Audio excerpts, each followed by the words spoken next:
और 2 मिनट के बाद तो अंगार गिरी और अंगार लग गई।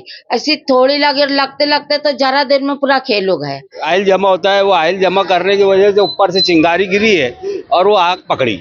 ये 11,000 लाइन है, ये लाइन होना भी नहीं यहाँ पे। बाटले बुटले ले लेके भाग रहे थे, 3 बहू और एक मेरा, पूरे संसार जल गया हमारे। भांग के कपड़ों से निकले ले, नोट के टुकड़े टुकड़े मिले घर के अंदर। डायरेक्ट बोल दिया कि बोले घर में सर्किट हुआ, बोले उससे हुआ। आग ऊपर लगेल थी, हमारे घरों में से लगेल थी, डायरेक्ट डिक्की के ऊपर लगेल थी अंगार। यहाँ तक के डॉक्यूमेंट जो रहते हैं सब पूरे वो सब जल गए, कुछ नहीं बचेला। जितना भी नुकसान हुआ है सब डिक्की के कारण हुआ है। मदद के लिए अभी फिलहाल पहले दिन आसिफ साहब आए थे। बाकी कुछ लोगों ने कबाट खोल के पैसे जेवर सब निकाल लिए, पूरा माँ को बर्बाद कर दिए लोगों ने। पहनने को कपड़े नहीं रहे, हमारे बच्चे बिगाड़ कपड़ों के हो गए। कुछ लोगों ने बुझाने के नाम में चोरी कर ली, यानी बाहर फेंकते गए, जिसके हाथ में जो लगा वो लेके जाते गए। फैंसी गारमेंट लाया है खास शादी के मौके पर दुल्हा के लिए स्पेशल सूट, कुर्ता पाजामा, शेरवानी, जोधपुरी, 3 पीस 2 पीस कोट पैंट जो आपको दे अलग ही एहसास। शादी के यादगार लम्हों को बनाए और भी खास। हमारा पता फैंसी गारमेंट आयशा नगर पुलिस स्टेशन के सामने, हजार खोली, मालेगांव। प्रोपराइटर चांद खान।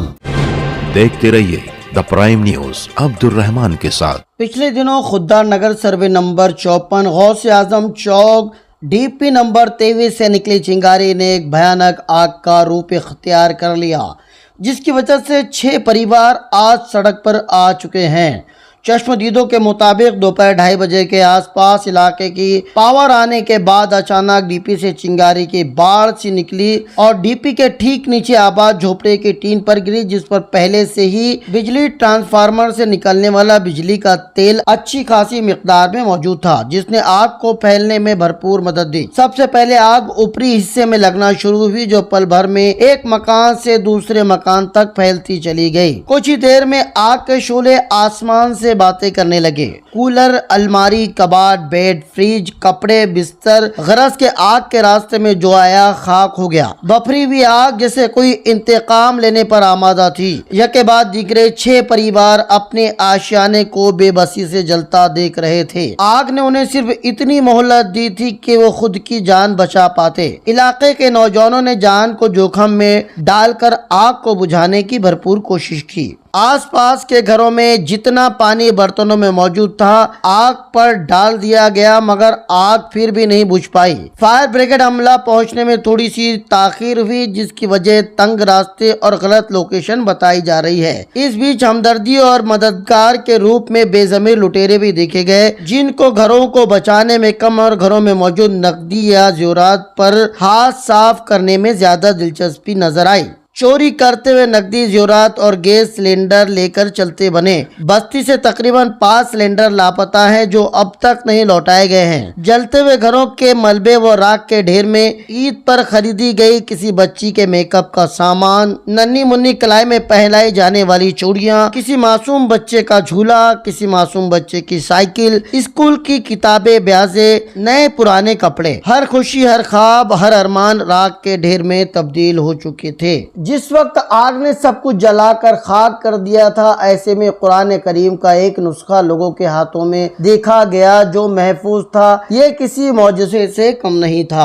एक मकान में हमें जली और तबाहशुदा हालत में कई डॉक्यूमेंट देखने को मिले, जिनमें Aadhaar card, PAN card, living certificate और दीगर कई कीमती कागजात मौजूद थे। अब इन जले हुए कागजात की भरपाई कैसे हो पाएगी, ये भी एक संगीन सवाल है, क्योंकि हुकूमत की मौजूदा पॉलिसी के हिसाब से अब नए सिरे से कागजात बनाना इतना आसान नहीं रह गया। इमदाद के नाम पर इलाके में पहुंचने वाले आसिफ शेख वो पहले शख्स थे जिन्होंने फौरी तौर पर कुछ रुकमात देकर इन लोगों की मदद की। जमातुल उलमा के जिम्मेदारान ने भी यहां आकर लोगों से मुलाकात की है और उन्होंने भी इमदाद देने का भरोसा जताया है। तबाहशुदा घरों में शेख शब्बीर शेख गुलाब, शेख शफीउद्दीन शेख गुलाब, वाजिद अख्तर अब्दुल अजीज, रमजान शाह सुपरू शाह, शेख समीर शेख रज्जू और जाकिर शेख इमाम शाह ऐसे कुल 6 परिवार के लोग रहा करते थे, जिनमें कुछ लोग किराए से भी रहा करते थे। आग लगने की जिम्मेदार बताई जाने वाली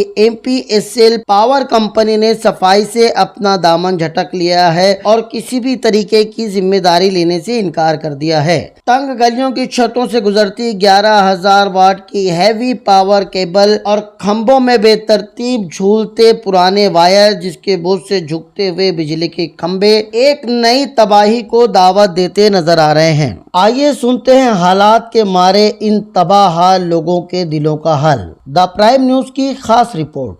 आग बहुत भयानक थी और जितनी पब्लिक थी उतनी रोड पे आ गई थी और जितने कोई बाटले बुटले ले लेके भाग रहे थे और हम हमारे पोतरा पात्री को उतनी आग में से बच्चों को निकाले हमने। नुकसान तो 3 बहुओं 3 बेटिया का तो भला ऊपर वो भाड़े से रह रहे थे, पर 3 बहू और एक मेरा पूरे संसार जल गया हमारे। आंग के कपड़ों से निकले ले। दोनों बेटिया का पत्ता मोती था, मेरे आयरिंग थे। 50,000 रुपए छोकरे ने मटेरियल के लाके रखा था।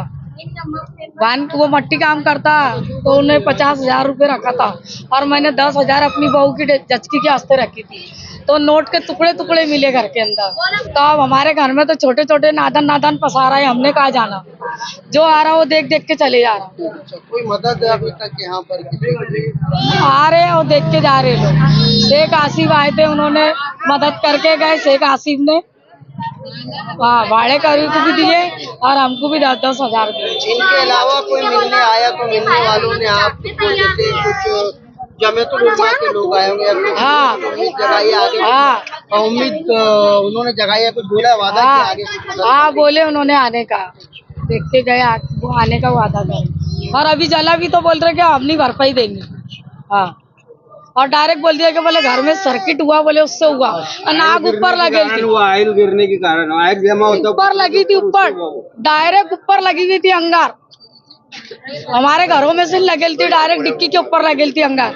2 मिनट के अंदर तो इतना जल गया वो। तो ये पतरे पे आयल जमा होता है ना, मोरी थी यहाँ पे, यहाँ तक आयल जमा होता है। वो आयल जमा करने की वजह से ऊपर से चिंगारी गिरी है और वो आग पकड़ी। खाना खा के जब मैं चला गया, उसके आधे घंटे के बाद में मेरे को पता चला कि घर पे आग लगी। तो फिर मैं काम छोड़ के घर से भाग के सीधा यहाँ आया। यहाँ जब आया तो देखा तो कोई मौजूद नहीं था घर में, सब लोग घर से निकल चुके थे। मतलब जानी नुकसान कुछ नहीं हुए ले, सब माल का नुकसान हुए ले। जैसे कि घर जल गया पूरा, पूरे बर्तन जल गए, यहाँ तक के डॉक्यूमेंट जो रहते सब पूरे वो सब जल गए, कुछ नहीं बचे ले। जानी नुकसान तो कुछ नहीं हुआ अल्हम्दुलिल्लाह, बाकी माली नुकसान बहुत काफ़ी हो चुका है।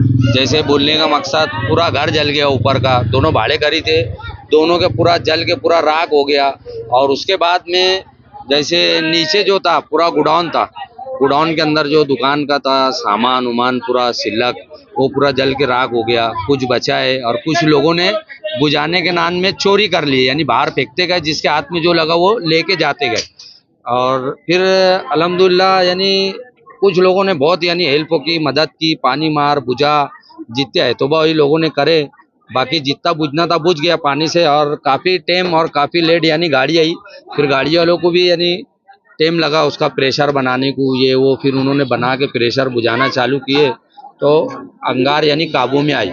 पावर आई और 2 मिनट के बाद तो अंगार गिरी और अंगार लग गई। ऐसी थोड़ी लगे, लगते लगते तो जरा देर में पूरा खेल हो गया। उनको फोन कर रहे, भाई पानी कोई किसको कर रहा, कोई किसको कर रहा, बूझने तैयार ही नहीं अंगार। हम जरा देर में इतनी बढ़ गई, हद से भी ज्यादा। पूरे बच्चे घर में थे, भाग रहे। उसमें चोरों ने कई पैसे निकाले, कई कबाड़ खोल रहे, तो कोई पानी डाल रहा। पूरा माँ को बर्बाद कर दिए लोगों ने। हमारा नुकसान तो पूरा गोदाम खाली कर दिए, पूरा घर जल गया, कबाड़ जल गए, पहनने को कपड़े नहीं रहे। हमारे बच्चे भी घर कपड़ों के हो गए। गोदाम का है क्या? दुकान का किराना भरेल था, पूरा माल खाली हो गया, अंगार लग गई, जल रहा सब। अच्छा, तो आपका बोलना यह है कि कुछ लोग बचाने में लगे थे और हाँ, कुछ लोग चोरी करने, बहुत मदद करे लोगों ने, पूरा महल्ले ने पानी डाला, बेचारों ने बहुत अच्छा करे। बाकी कुछ लोगों ने कबाड़ खोल के पैसे जेवर सब निकाल लिए।